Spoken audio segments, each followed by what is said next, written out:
So yun guys, no, welcome back no, sa ating YouTube channel sa Kalabs TV, no, at welcome back din sa aking small aviary, no. Isang mapagpalang araw sa ating lahat guys, no. Ngayon bago tayo dumako sa ating topic, no, meron lang akong i-share sa inyo, no. Nung nag-i-start akong mag-ibon, no, year 2020, late 2020, no, sa yung halaga ng Opaline dati naalala ko nung 2021 is nagre-range pa siya ng 2,500 to 5,000, no, depende sa age, no, depende rin sa quality at depende rin sa breeder, no. So yun yung time na range, no, 2,500 to 5K each ang halaga ng Opaline ng time na yun. So ngayon guys, meron akong gustong parisan nun. Gustong mutation na yung time na yun, no. Yun yung ang halaga nun nung panahon na yun is nasa 16,000 to 25,000 each, no. Depende rin sa age at saka sa mutation, no. Depende sa age saka sa quality. Ganun din, depende rin sa breeder. So nung time na yun, gusto ko siya, no, na i-project, kaya nagkaroon ako ng chance na magkaroon ng ibon na yun. So dahil nga syempre nag-ipon din tayo, no, ng konti. So dahil gusto ko siya, no, nabili ko yun. So kaso yung isa lang yung visual na nabili natin, tapos yung isa is may karga lang. So itong parisan na to, hanggang ngayon, nandito pa rin sa akin at sila yung nagpo-produce ng mga ibon na marami na sila na-produce na ibon para sa akin, no. So, ang palitan ko na yon ay nakakasama rin natin sa vlog yon, sa mga video natin, no. So, ang palitan ko nun ay Blue Opa Split Tail Fallow, no. Tapos, pinaris natin sa Far Blue Opa Tail Fallow, no. So nabili ko sila at that time is young, no, young age. So ang tawag natin doon is early pairing, kaya nga mas mabilis ko silang na pagpares, no. Tapos at 8 months, no, na-breed na natin sila, no. So ngayon nakakapag-produce na sila sa atin ng mga visual red eye, no, visual tail fallow. So halos karamihan sa ibunan natin dito is tail, no. So meron din ako nabiling ibang parisan din na visual tail fallow, no. So pinag-mix ko yung mga yon, pinagpapares ko yung mga inakay nila, no. So nakapag-produce na rin tayo ng mga tail. So ngayon guys, i-share ko lang, no, yung topic natin ngayon, no. Yung topic natin ngayon is kung paano paramihin ang mga red eye mutation, no. Unang-una, siyempre dapat alam mo yung mga klase ng mga red eye, no. Kagaya nga ng example natin kanina, yung pale fallow, no. So isa siya sa klase ng red eye mutation. So meron din tayong lutino, meron ding cremino, meron ding albino, so meron din dan fallow. So ngayon guys, sa pag-uusapan natin yung parisan natin na bago nating parisan sa 2024, no. Ito yung mga pale fallow, no, Opa pale fallow natin na bagong parisan natin sa 2024. So yun guys, no, disclaimer lang po sa mga newbie, no.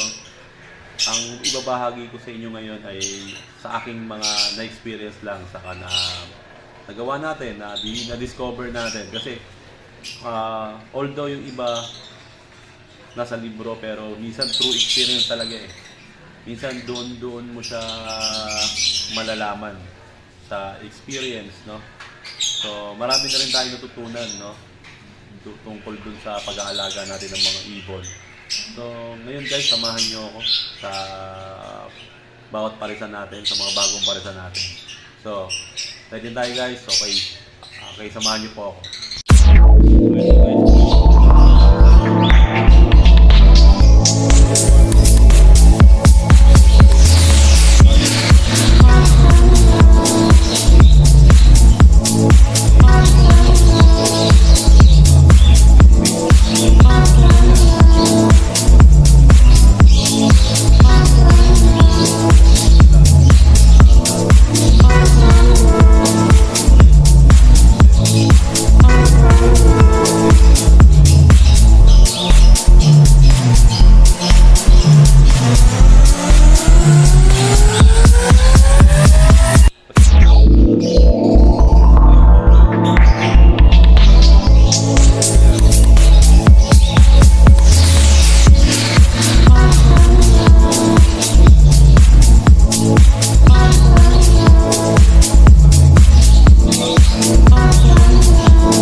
yung guys, ito yung ano natin, una nating bagong parisan, no, na pinag-prepare, no. So, ang project natin dito is ano, pale palo, no. Opa pale palo. So, itong pairing natin na number 1 na to ay Par Blue Opa Pale Palo, X Blue Opa Pale Palo. So yung cock natin dito is yung Par Blue. So yung blue, siya yung hen, no. So base sa genetic calculator natin, no, 100% maglalabas sila ng Opa Pale Palo, Turquoise Par Blue, no, or Blue Pale Palo Opaline, no, 100% maglalabas sila, no. So guys, sa parisan nating back-to-back Opa Pale Palo, ang advantage natin dito ay 100%. Maglalabas na tayo dito ng visual red eye na inakay.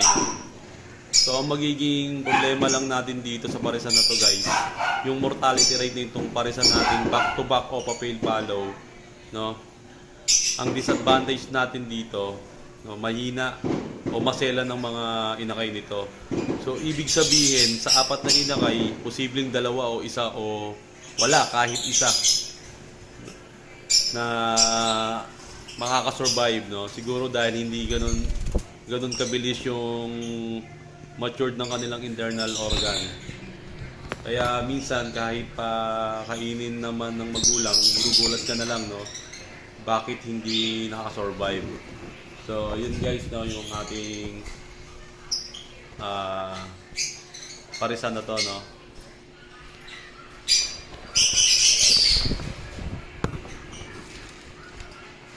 So, tingnan natin yung pairing number 2 natin, guys. No, kung ano yung makikita natin dito. Kung anong parisan to. Samahan nyo ako, guys. So, yun guys, ito yung pairing number 2 natin, no. Ang parisan natin na to ay Par Blue Opa Pale Palo, X Green Opa Split Pale Palo Split Par Blue. So, ang ating cock dito is itong Par Blue Opa Pale Palo, no. Tapos ang hen natin is yung Green Opa Split Pale Palo Split Par Blue. So sa parisan natin dito, yung isang ibon natin dito ay split lang sa Pale Palo, no. Kaya guys, ang disadvantage natin dito, hindi lahat ng inakay niya ay maglalabas ng visual Pale Palo, no, o visual red eye, no. Base sa genetic calculator natin, maglalabas siya ng 50% green split Par Blue Split Pale Palo cock and hen, no, at 50% turquoise Par Blue Opa Pale Palo cock and hen din. So ibig sabihin guys, sa apat na inakay niya, dalawa ang hindi maglalabas ng visual red eye o Pale Palo, no. Ang advantage lang natin dito guys sa parisan na ito, yung visual na red eye, no, ay medyo malakas o hindi ganon kaselan. So yun guys, no, itong parisan natin na to, pag naglabas sila ng visual red eye, no, hindi ganon kaselan. So bakit? Kasi, no, yung partner niya is hindi siya visual red eye. So possible na malakas, no, yung black eye na mutation. So yun guys, itong pangalawang parisan natin na sa ating ibonan, no. So yung guys. So tingnan naman natin yung pangatlo nating parisan, no. Saka yung mga diskarte natin dito kung paano natin sila mapaparami. So yun guys, no, samahan nyo ako sa isa nating pinagpapares pa. Okay. So yun guys, ito naman yung pangatlo nating pinagpapares din, no. Hearing natin, no, sa 2024, no. So, ang mutation natin is Par Blue Opa Pale Palo, X Par Blue Opa Pale Palo, no. So, back-to-back na Pale Palo rin to. No, sa genetic calculator natin, ang ilalabas nilang inakay ay 100% turquoise Par Blue Opa Line Pale Palo, no. So, ang advantage natin dito ay 100% ang lahat na ilalabas niyang inakay, no.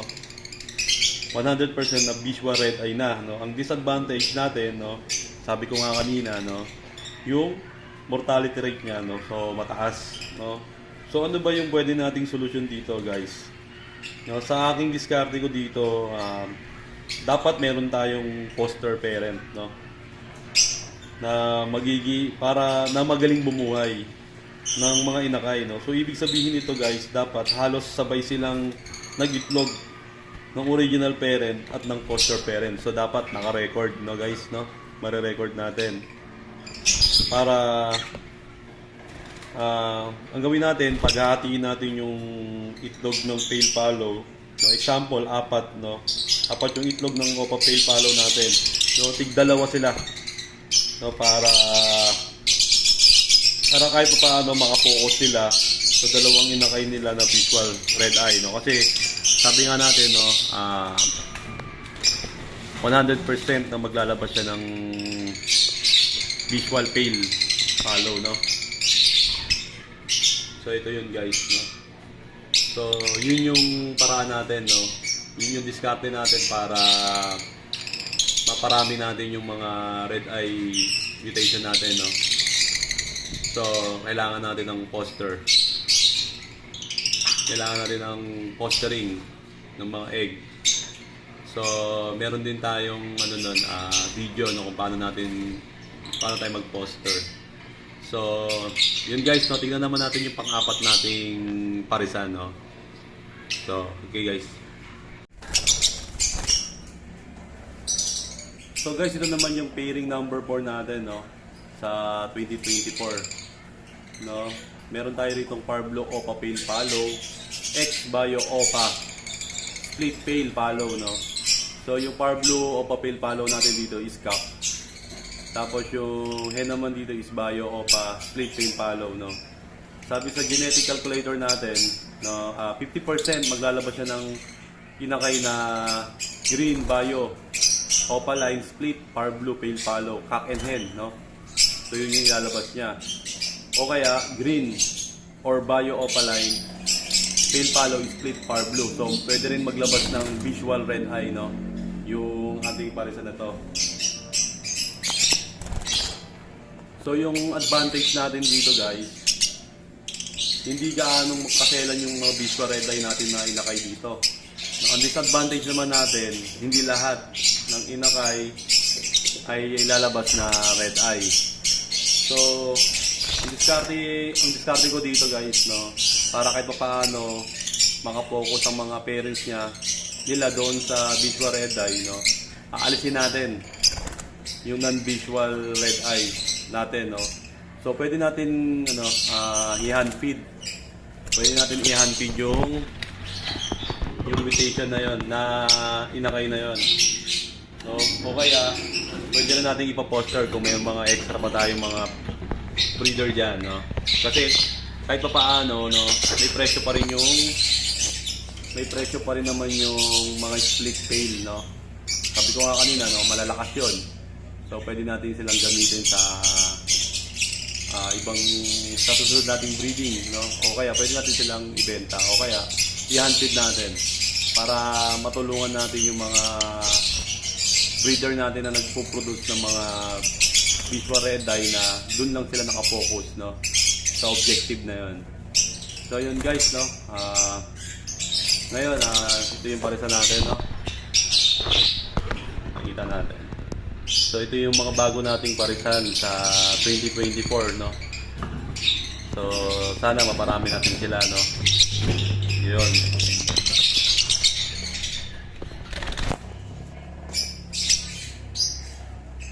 So yun guys, no. Balik na tayo, no. Yun guys, no. Yun, tapos na nga po natin yung mga pagpaparami natin, kung paano yung pagpaparami natin ng mga red eye mutation, no. Yun nga, example natin is pale follow, no. So ganun yung paraan natin, paraan ko kung paano yung magparami ng mga red eye mutation.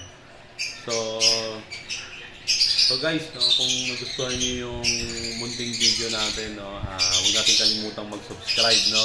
Tapos i-like natin, tapos i-share na rin natin sa mga kakilala natin. So para makatulong din, no, sa bagong mag-iibon, no. So yun nga guys, no. Muli ito po ang Kalab TV, no. At God bless po sa ating lahat, no. Saka maraming salamat din sa mga nag-avail ng aking mga ibon, no. So sana maalagaan niyo silang mabuti, yung mga alaga ko, at paparami niyo rin sila, no, katulad ng mga ginagawa ko ngayon, no. So ayan guys, so hanggang sa muli, no, kita-kita ulit tayo sa ating susunod na video, no. So maraming salamat at God bless po sa ating lahat.